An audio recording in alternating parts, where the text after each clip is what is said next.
Gilded Age, like, yeah, I know. He's gaudy. He's gaudy as shit. He loves his gold.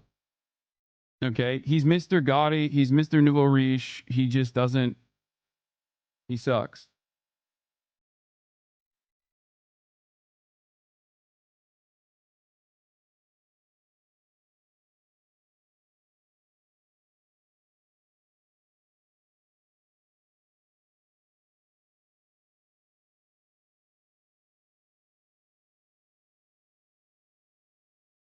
Ukraine arrests Chinese Russian fighters at the front. Yeah, I saw. Gilded Age is the poorest era in American history. 90% of people are poor. Yeah, well, guess what, dude? The top 1% of wealth, on the other hand, was taken. And that's what's important. Those are the jobs producers. Those are the jobs providers. Those are the most innovative, most brilliant, the heaven ordained amongst us. You should be excited at the prospect that you get to live in an era where so many phenomenal men and women exist. And instead of feeling excited at the prospect of being around all of these people with unimaginable levels of wealth, you sit around and you say, "Oh, my lord, I'm poor. I don't have enough gruel, my lordship." What you should be saying is, "My lordship, please, can I have some more?" That's what you should be saying. Okay? What you should be doing right now is training your children, the next generation, to become chimney sweeps. Okay? But you're not. You're not doing that because you're not innovative. You don't know about the Sigma Grindset lifestyle, and you're not going to make the cut. Okay? We're going to melt you for biomatter. And that is what it is. There's nothing you can do about it. You feel me?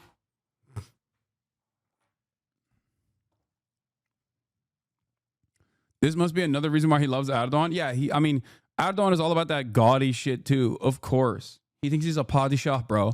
He thinks he's Sultan, okay? He thinks he's Mr. Sultan. Mr. Reis. Reis Tayyip Erdogan turned into Sultan over here. So yeah.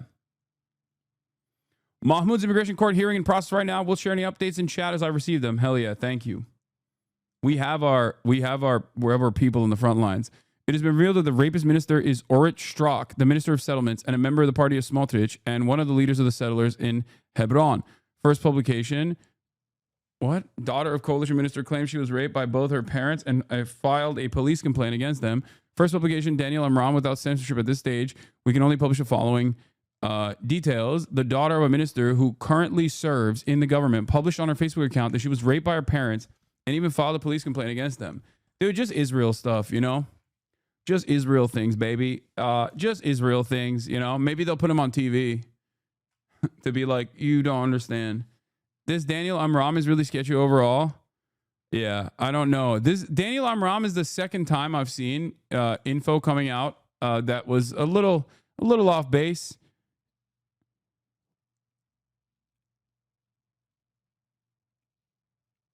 But we'll see. I'll dive into it a little bit further. No, they're not going to do pro rape riots. But Daniel Amram was the one that broke the story about the hostage that was also. I'm pretty sure he was the one who broke the story about the Israeli hostage that literally came back to Israel and was raped by her fitness instructor.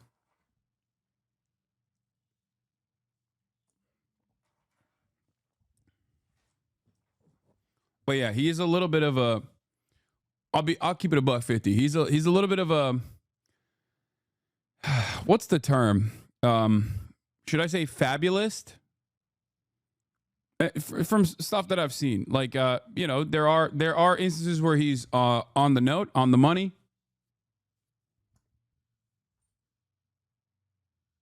His whole shtick is public shaming. Sometimes it's valid. Most times it's haphazard and off base. He's also outside of Israel for legal reasons, apparently.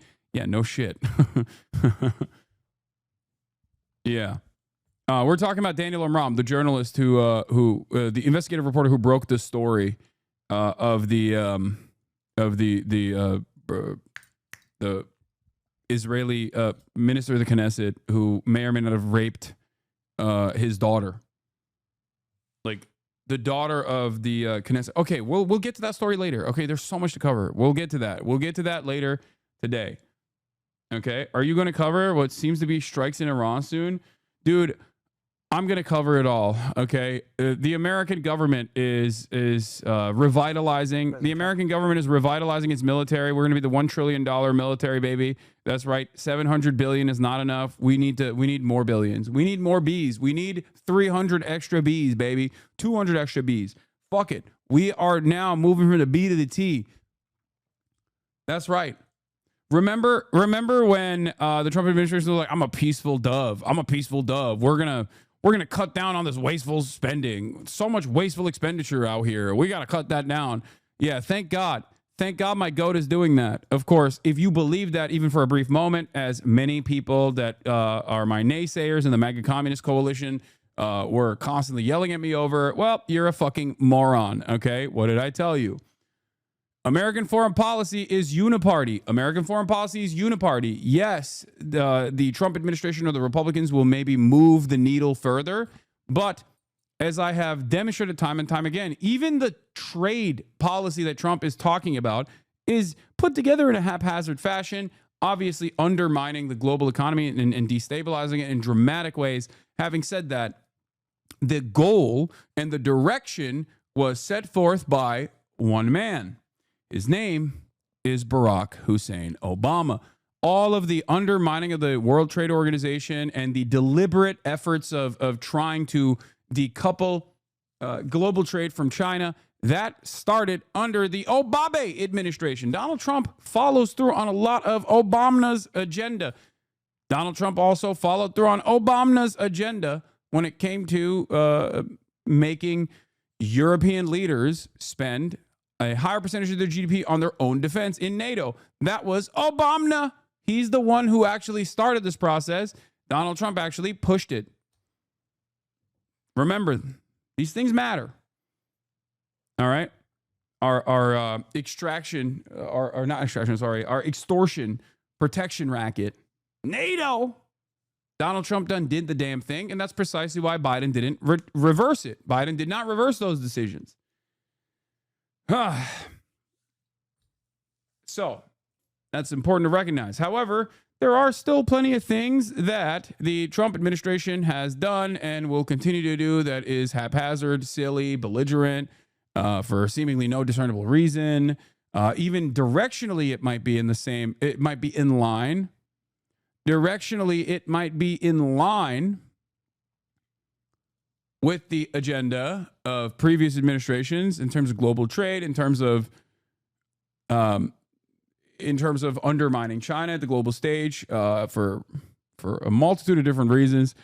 Having said that, however, the way that they're going about it is obviously fucking crazy. Are you reading a PowerPoint? No, I am going off the top dome, chatter. But thank you for thinking I'm reading a PowerPoint because I am just demonstrating excellent recall.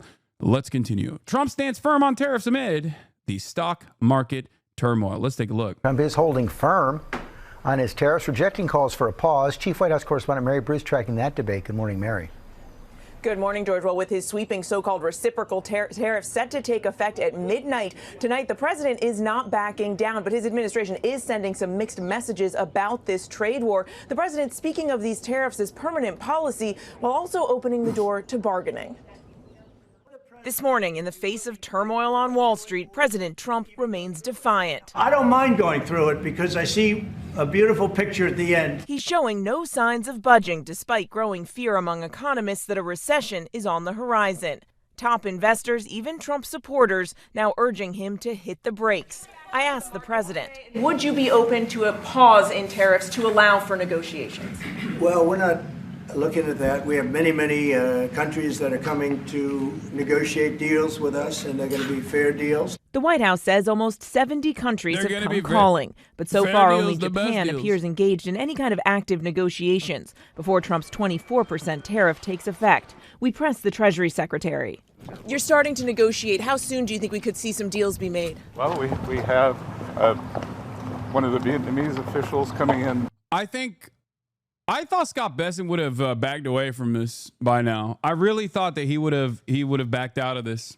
Like it would have been forced to just retire, leave the administration. You know what I mean? I truly thought he would have quit by now. It is kind of interesting that he is he's still holding on. You know, he's still holding on. He looks scared.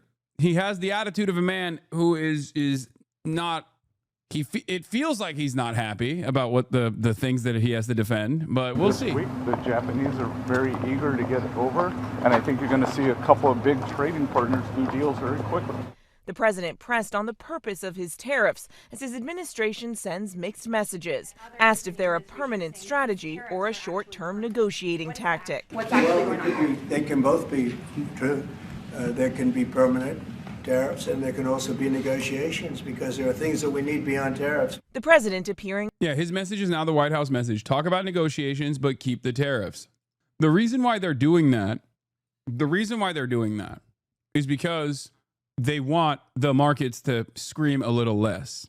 Because it's not just about like a consolidation of wealth in the way that like even Robert Reich and Sam Cedar and many other people whose opinion I trust on a lot of this stuff have indicated. Because there's a lot of people who think like, oh, Trump is purposely tanking the market so that his buddies can just like pick apart the pieces for pennies on the dollar. I don't think that that is the primary purpose. I think that that is a secondary purpose that happens regardless, right? No matter what happens, that is what is going to happen. That's just the normal capitalist imperative. Having said that, that is not the reason why he's doing this. The tariffs are, I think, the most instructive thing that we have seen thus far. If you are confused about the tariffs, is the 5 points that one random guy delivered in front of, what was it? There was another press conference of a low-level dude who got up and said, here are the 5 things that we want from these other countries, including purchasing more weapons, including purchasing more of our And I think that is the major, those are the real reasons why he's implementing these destructive tariff initiatives. Do you think the primary purpose is to essentially strong arm other countries into purchasing American goods? Yes. That is one of the major reasons why he's doing this. There's a couple reasons why he's doing this. Okay? There's a couple reasons why he's doing this. The number one most important reason why he's doing this is because China has cleaned up over the course of, after being forced into the World Trade Organization, okay? China, utilizing state subsidies and its command economy, has absolutely dominated the rest of the planet in terms of trade.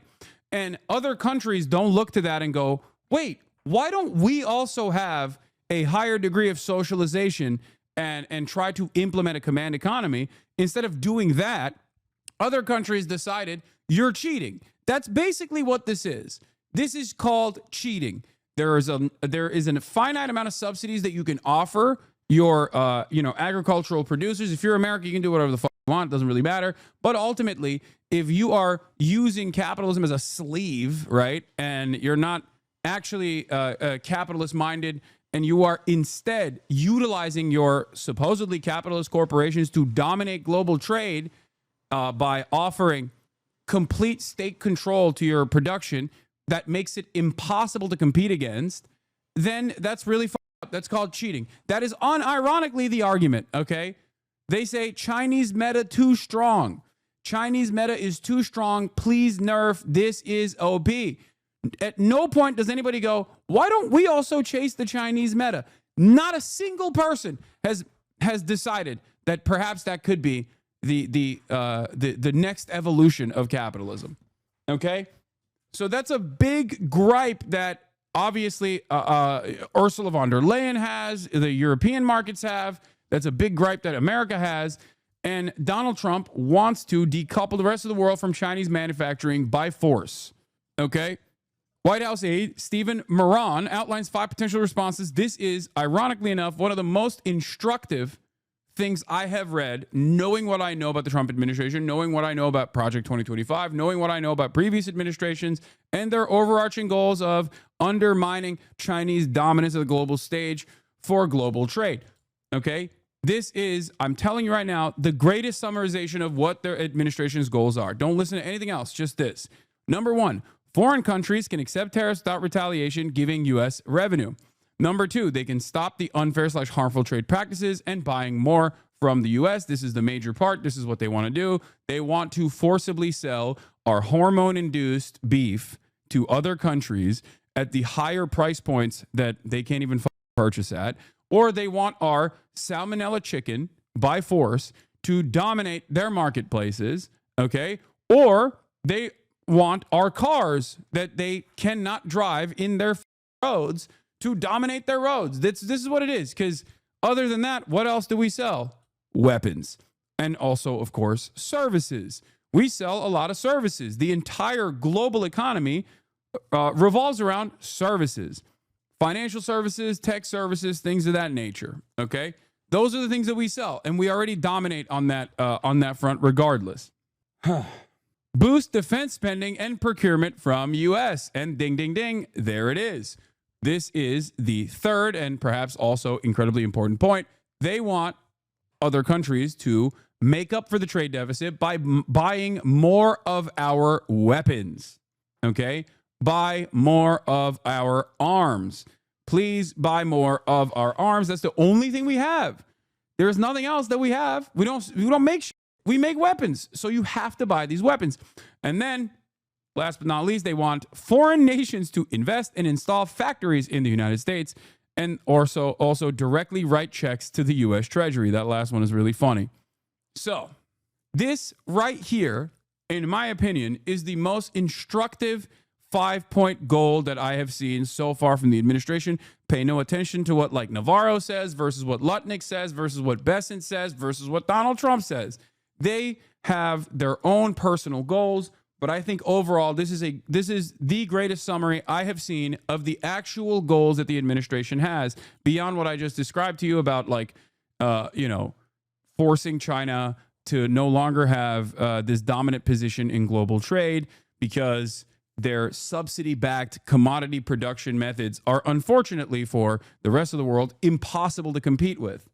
Now, let's just say I'm very familiar with the neoliberal argument here. I'm very familiar with the pro-capitalist argument. I'm very familiar with the Fukuyama guided argument that many people have. I talk to people all the time who I disagree with, who understand global trade, who have a very different attitude around the world. And I genuinely keep explaining to them that the major advantage that I have over them is that I do not have the capitalist dogmatic framework when analyzing the situation.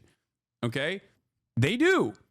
I have identified two things that I think cause a lot of the experts, because I do talk to some experts, a lot of the experts, I think, have horse blinders on.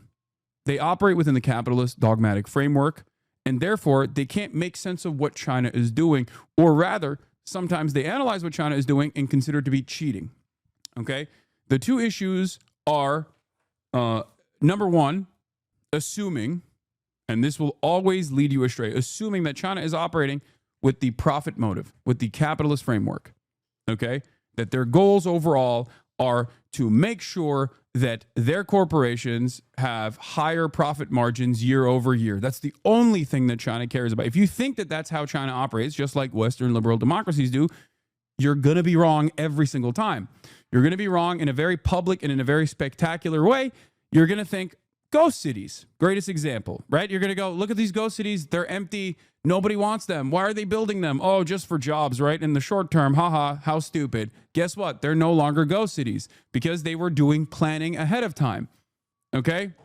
That's number one. The assumption that China is operating with the same capitalist framework and not simply using capitalism as a weapon to dominate global trade for their own personal desires of having more political power on the global stage, that's always going to lead you astray. Whether you are looking at Chinese domestic affairs or whether you're looking at Chinese foreign policy, you will always be wrong if you assume they're simply operating in the same framework that the Western liberal capitalist democracies are operating on. The second problem is the notion, the false notion that there is a method to the madness, that this system that we have designed, the world order that we have taken for granted for the past 60 years, and especially accelerated in the aftermath of the dissolution of the USSR, which is analogous to what is happening in the United States of America right now as well, but I'm not going to get into that currently. That system is infallible, so whenever something like Donald Trump happens within that structure, the system has safeguards to bring everything back to normalcy. The nothing ever happens mentality, the Zoomer attitude of Fukuyama thought, the end of history. This is also wrong. If you think that this structure is infallible, if you think that the structure will always fix itself somehow by force, markets will rebound no matter what, because the profit incentive that is the underpinning of everything that we do, the design of this society. If you think that influence, that attitude, that motivation will inevitably cause people to come to their senses, you will be led astray as well. Because sometimes there are a lot of fucking mistakes that these guys make. This is one of them. Directionally, Donald Trump is accelerating the war against China, the trade war against China, in the same ways that Barack Obama and Biden also tried to do. But the way he's doing this is stupid. So if you think there's some sort of 5D chess move that's taking place here, you will be led astray. It's that simple. That's it. So remember, if you think China is operating within the same capitalist mentality that our country is operating under, our liberal democracy is operating under, you will always be wrong. You will always be wrong. Okay, this isn't to say that like the Chinese government can't make mistakes or can't have issues that they can't tackle, especially when it comes to foreign policy, right? There certainly will be moments like that. Having said that, if the underlying attitude that you have is that they also have corporations and corporate interests that they put in front of their actual national interests, whether it be domestic policy in their domestic affairs or foreign policy when it comes to foreign trade, if you think that they care about the corporate structure, they care about the corporate interests, you will always be led astray. Okay? Remember that. U.S. is, by the way, speaking of which, U.S. to impose 104% tariff on Chinese imports from April 9th after Beijing misses deadline, says White House. Fantastic stuff. Let's see how the markets perform after that. I wish China was more like the USSR when it comes to foreign policy. I will not say that, because while China is only invested in China and nothing else, seemingly they are more resilient than the USSR. This is one of the examples. Okay, Chinese foreign policy revolves around making China undeniable, an undeniable force in global trade, an undeniable necessity for global manufacturing. They look at the markets, they looked at the neoliberal design, they looked at free trade, and they said, we will use this to our benefit. That is the reason why it is incredibly costly at the domestic level for an American president to try to detangle our complex interwoven trade relationship with China. Do you understand? That is, in my opinion, China learning from the USSR's mistakes, or rather, I wouldn't even say USSR's mistakes at that point. It's just like, it was a very different time, very different technology, very different tech availabilities for the USSR, and also very different material circumstances post World War II for the USSR. So for me, I think they see it, they recognize it, and they are moving in a way where they become impossible to avoid, unlike the top of the hour ad break, which is very possible to avoid by subscribing for $6 or for free with a Twitch Prime. No tariffs here. It's still $6 or for free with a Twitch Prime. By connecting your Amazon Prime account to your Twitch account, you get one free Prime subscription a month. Use it on your favorite broadcaster. Hopefully that's me. You can also get gifted a sub. That's also a double ad break debate because I'm not actually serving ads. Once again, that's a double ad break debate. No ad will be served. That's right. I wanted to break your brain a little bit. Yes, $6 for now. You can also get gifted a sub. This is the best way to support the broadcast. The Piker Broadcasting Service is sponsored by you, the members, the subscribers. Subscriptions will give you access to wonderful emails that you can use all around the platform, and also maintain my editorial independence, and also simultaneously cool badges that you can show in the chat. And a way to avoid other restrictions, like sometimes subscription only chats. All right. Also, where is it? Thank you, John Brown's Holy Ghost, for the 15 community gifted subs, and Sale Cap for the 15 community sub gift. I'm manufacturing because every future ad breaks is true. I am doing that. Yeah, boy Mills.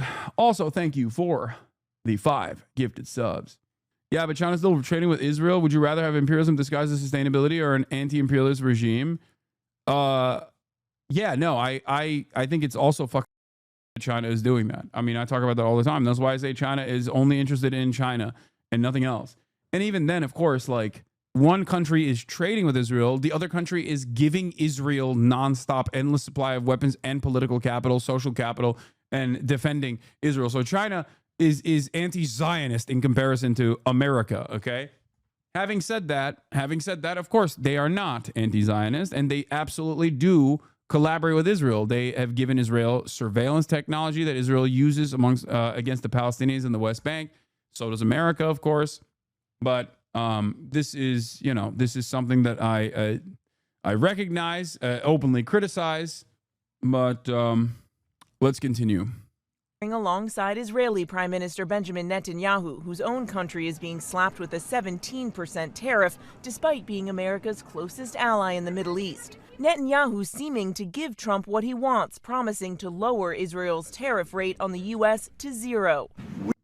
What is this? Given the unique land public finance scheme in China, city leaders have strong incentives to build new towns near HSR stations as a strategy to expand the urban buildup area and increase local government revenue and land auctions. Given the... You're wrong, lol. Bro, I'm telling you right now, you're doing it. Capitalist dogma is so powerful. It is so powerful that in the process of me explaining, if you think that China is operating within the capitalist boundaries, within the capitalist framework, okay, you will be led astray. And you can't, I'm not saying you're wrong. I'm saying the chatter was wrong. Please stop with the assumption that China is doing these sorts of initiatives with the profit motive of corporations in mind. If you think that that is the case, in and of itself, you will be led astray. This isn't to say, I'm not saying it's the same framework, not capitalistic. They have a scheme that promotes politicians for increased artificial performance. All of that still comes from a top-down directive for rapid urbanization, okay? This does not mean that China does not use capitalist incentivization structures or wear capitalism as a sleeve. That's what I'm trying to explain. They will present themselves as a capitalist nation. They do. They do all the time. And this is beneficial for them. This has been beneficial for them, especially for foreign capital coming into the country, despite the major government hurdles that they place upon foreign capital. So within the incentive structure, you can't present yourself as capitalist. What, Lamau, you either are or aren't? Well, it seems like there is a country that's doing just that.